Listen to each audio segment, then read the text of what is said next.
উট খাতকে নিয়ন্ত্রণের আওতায় আনা এবং দেশীয় ও আন্তর্জাতিক বাজারে সৌদি আরবের গ্রহণযোগ্যতা আরও বাড়াতে উটের জন্য পাসপোর্ট চালু করেছে দেশটি।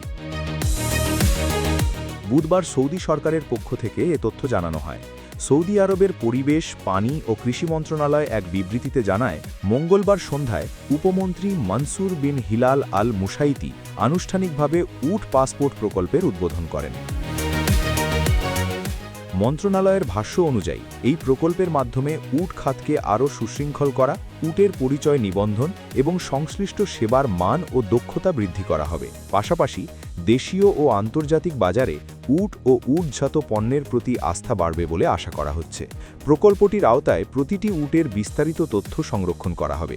এর মধ্যে থাকবে উটের পরিচয়, মালিকানা, জাত বা ব্রিড সংক্রান্ত তথ্য, যা যাচাইকৃত স্বাস্থ্য ও নিয়ন্ত্রক তথ্যের সঙ্গে সংযুক্ত থাকবে।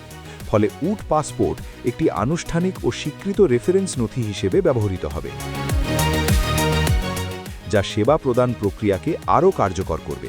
বিবৃতিতে আরও বলা হয়, উট পাসপোর্টে থাকবে একটি পূর্ণাঙ্গ পরিচয়পত্র। এতে মাইক্রোচিপ নম্বর, পাসপোর্ট নম্বর, উটের নাম, জন্ম তারিখ, জাত, লিঙ্গ, রং, জন্মস্থান এবং পাসপোর্ট ইস্যুর তারিখ ও স্থান উল্লেখ থাকবে। সঠিক শনাক্তকরণের জন্য উটের দুই পাশের ছবিও সংযুক্ত করা হবে। এছাড়া পাসপোর্টে থাকবে নির্দিষ্ট টিকাদান সূচি, যেখানে পশু চিকিৎসকের নাম, স্বাক্ষর ও সিল সহ ভেটেরিনারি টিকাদান সংক্রান্ত সব তথ্য স্পষ্টভাবে নথিভুক্ত থাকবে। এই উদ্যোগের মাধ্যমে সৌদি আরব উট খাতকে আধুনিক ও আন্তর্জাতিক মানে উন্নীত করার পথে আরেক ধাপ এগিয়ে গেল বলে মনে করছেন সংশ্লিষ্টরা।